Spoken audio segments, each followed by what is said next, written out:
si amplasnya kalian tempelin juga di double tip yang barusan seperti itu.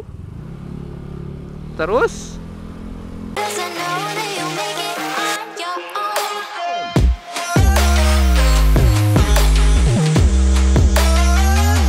halo guys, balik lagi bareng gue Rian. Kali ini gue mau ke rumah temen, lagi-lagi ke rumah temen guys, karena gabut.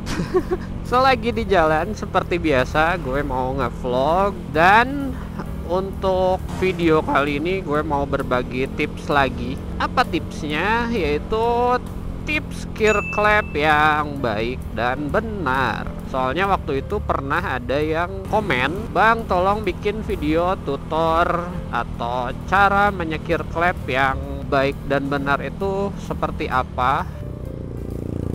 Dan berhubung gue sempatnya sekarang, jadi gue bikin videonya sekarang gitu guys. Oke, jadi seperti apa cara mensekir clamp yang baik yang benar itu? Sebenarnya ada beberapa faktor yang membuat gear clamp itu bisa disebut berhasil atau tidak. Yang pertama, gear clamp yang berhasil itu yang kayak gimana bang? Ya intinya gear clamp yang berhasil itu gear clamp yang tidak bocor guys. Terus untuk mengetahui bocor atau tidaknya hasil sekiran kalian itu bisa dicek dengan cara memasukkan sedikit bensin ke lubang in atau egg clamp kalian.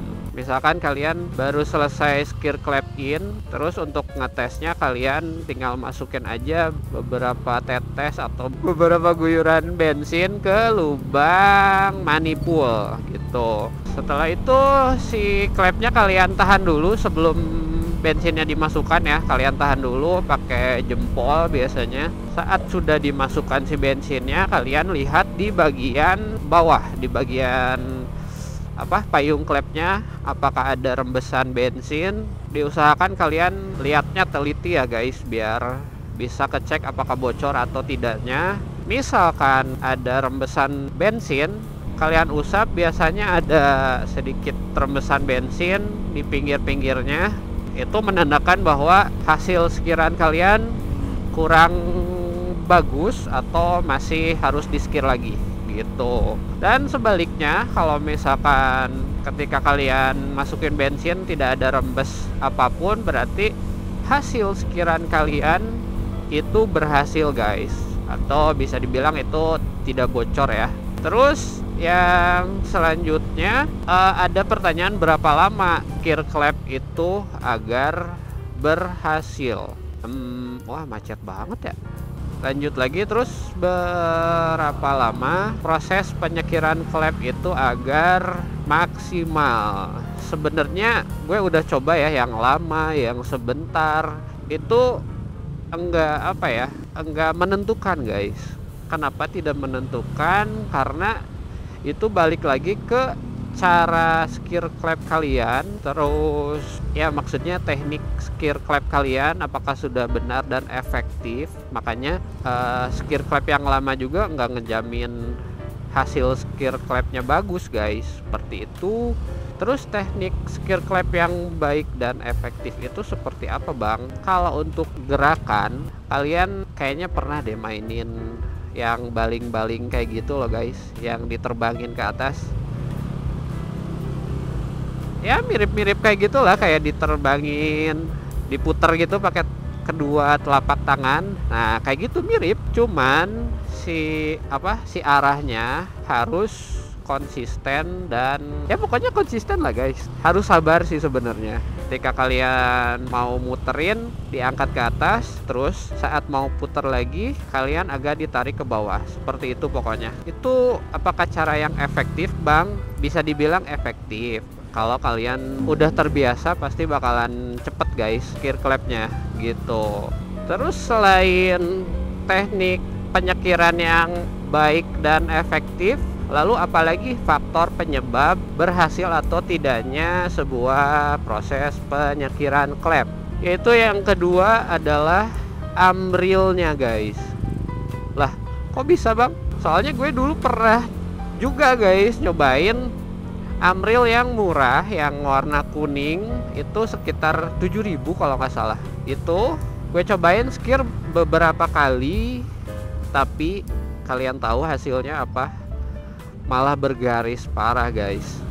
Itu pun gue pakai yang fine, artinya yang cukup lembut guys si Amrilnya. Kalau kalian nggak tahu, Amril itu sejenis pasta ya, pasta dengan kayak bubuk-bubuk gitu guys, bubuk-bubuk amplas seperti itu. Nah, untuk yang Amril kuning ini menurut gue kurang bagus. Kenapa? Karena yang pertama proses penyekirannya udah jelas jadi lama. Selain lama, si seating clamp dan clampnya juga permukaannya ya malah jadi bergaris. Astagfirullah. Aduh guys, kenapa coba ada yang ngeri. Untuk kalian hati-hati ya guys, kalau berkendara tetap safety, gak usah ugal-ugalan, biar selamat sampai tujuan.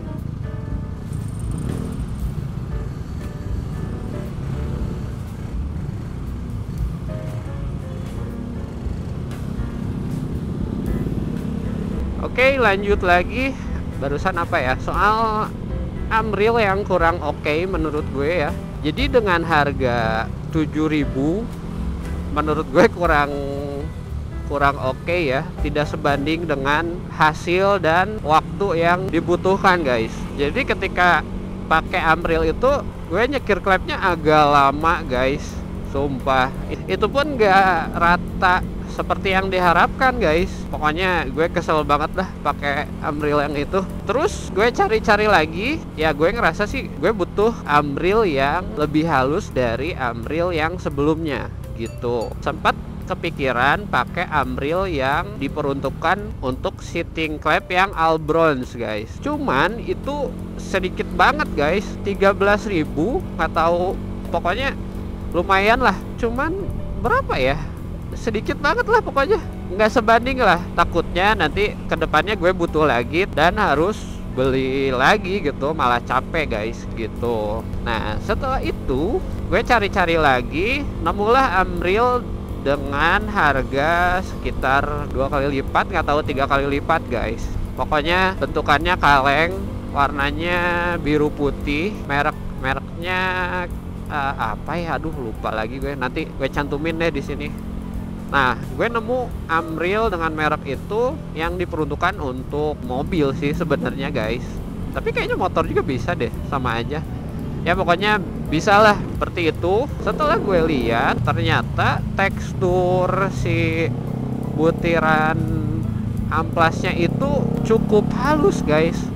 Seriusan cukup halus dan konsisten. Misalkan nggak ada yang kecil, nggak ada yang sedang, nggak ada yang besar, itu hampir sama semua guys. Makanya mungkin harganya agak mahal tuh ya karena itu. Terus apakah dengan harga yang mahal itu hasilnya bagus? Kalian tahulah jawabannya. Yaps, hasilnya sangat memuaskan guys. Sumpah memuaskan banget. Gue nggak nyesel sama sekali pakai Amril yang harganya lumayan mahal dibandingkan yang sebelumnya ya. Gue nggak bilang Amril itu mahal, gue bilangnya karena dibandingkan dengan yang sebelumnya yang harganya berkali-kali lipat. Terus ketika pakai Amril yang udah gue beli setelahnya, itu gila cepet banget guys. Kalian cuman butuh beberapa menit aja udah jadi guys. Si permukaan klep dan seating klepnya tuh udah langsung ngeplak gitu guys. Dan sedikit tips untuk kalian, jadi ketika kalian mau skir klep, kalian tinggal ambil Amril secukupnya, terus diolesin seperti biasa lah ke pinggir-pinggirnya. Kalian skir beberapa lama, kalian gak perlu nambahin lagi guys. Kenapa? Karena udah gue coba berkali-kali, gue skir klep ditambahin Amril itu, setelah udah halus gue tambahin lagi, ternyata itu malah mengulangi proses penyekirannya guys. Seriusan, Gue udah coba malah kayak gitu. Jadi ini Amril sumpah keren banget. Kalian tinggal sekali pakai langsung jadi guys. Nggak usah capek nambah-nambahin terus. Jadi si Amrilnya itu kayak menghaluskan dirinya itu setelah di tengah ke akhir guys. Jadi gak perlu lagi finishing atau apalah itu. Gue sangat merekomendasikan Amril dari brand itu. Cemco atau apa ya mereknya tuh? Cemiko kalau nggak salah guys. Yang biru putih lah. Pokoknya kemasannya itu kaleng. Bukan plastik kayak yang lainnya gitu. Setelah proses penyekirannya berhasil, kalian tahu seperti apa hasilnya. Nanti gue tunjukin deh hasilnya di foto. Sumpah keren banget loh. Jadi si hasilnya itu nggak bergaris, tapi dia teksturnya tuh malah kayak shiny diamond gitu loh guys. Seperti itu untuk hasilnya, gue puas banget. Terus yang selanjutnya, gimana kalau misalkan seating clamp-nya bergaris atau kalian sudah terlanjur pakai Amril yang warna kuning? Tenang guys, kalian nggak perlu pergi ke tukang bubut atau kalian gak harus beli alat scrapnya. Terus gimana bang caranya? Oke, caranya adalah dengan kalian menyiapkan yang pertama yaitu double tip. Diusahakan double tipnya yang bagus guys, yang 3M atau yang bening itu lumayan bagus ya. Itu terus yang kedua sebuah amplas yang meteran, yang warna merah, yang halus dan yang cukup kasar, yang medium lah pokoknya itu. Dan yang terakhir gunting sih. Terus langkah selanjutnya seperti apa? Langkah selanjutnya adalah kalian tempelkan double tip ke punggung ke bagian apa ya, pokoknya bagian dalam si klepnya, digunting kotak gitu. Kalian bisa tempelnya sekitar 4 lah, 4 pokoknya. Double tip ditempel, lalu si amplasnya kalian tempelin juga di double tip yang barusan seperti itu. Oh iya gue lupa, satu lagi kalian butuh bor guys. Itu kalau nggak punya ya pinjem aja lah. Terus setelah amplasnya nempel di bagian klepnya, di bagian payung klepnya, kalian tinggal colokkan si selang lalu disambung dengan bor. Itu cara yang paling cepat dan paling efektif. Gue udah coba beberapa cara, belum ada yang seefektif yang barusan guys gitu. Sebenarnya gue udah pusing juga sih soal seating clamp yang bergaris guys. Makanya pas gue nemu cara yang barusan, sumpah gue seneng banget.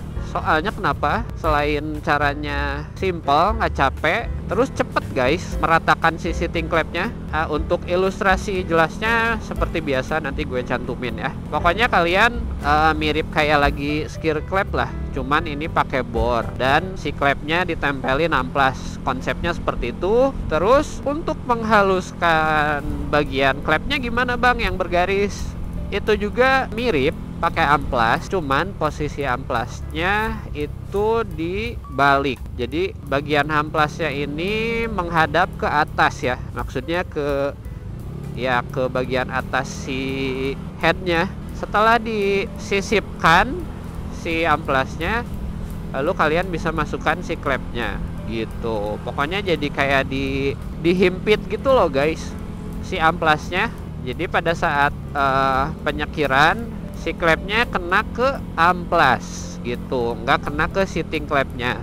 Kira-kira seperti itu tips untuk menghaluskan seating klep dan klep yang bergaris. Seperti itu guys. Semoga tipsnya membantu untuk kalian yang sering atau kalian yang seneng ngoprek di rumah. Alatnya cuman seadanya, bisa dicoba seperti itu ya guys. Oh iya, dan jangan lupa pada saat proses penyekiran klep atau penghalusan seating klep yang bergaris itu kalian harus selalu meneteskan oli ya guys di bagian batang si klepnya. Soalnya biar nggak aus dan biar nggak panas juga. Seperti itu. Oh iya guys, gue lupa satu lagi. Sedikit tips juga untuk kalian ketika kalian mau melakukan skir klep, itu diusahakan kalian menghamplas bagian punggung payung klepnya dan kepala payung klepnya. Kenapa? Terus itu tujuannya untuk apa? Itu biar ya simple aja guys, itu agar si kerak-kerak nggak nempel sebenarnya. Nggak ada untuk gaya atau biar bisa disebut klep racing atau ala-ala, enggak guys. Itu sih menurut gue ya. Kalau kalian mau ngikutin mangga, kalau nggak juga nggak apa-apa. Yang pasti setelah gue melakukan pemolesan si payung klepnya itu jadi mudah membersihkan kerak-keraknya guys, gitu. Ya intinya agar si kerak nggak menempel seperti itu. Karena untuk klep bawaannya itu agak kasar, jadi kerak sangat gampang untuk menempel guys. Oke, mungkin cukup sekian dulu untuk video kali ini. Cuman segitu yang bisa gue bagikan. Semoga tipsnya bermanfaat untuk kalian. Kalau misalkan kalian mau menambahkan, boleh di kolom komen. Kalau misalkan kalian mau bertanya, monggo tulis juga di kolom komen, nanti gue jawab. Jangan lupa like, comment, and subscribe, karena subscribe itu gratis. Thanks for watching and have a nice day.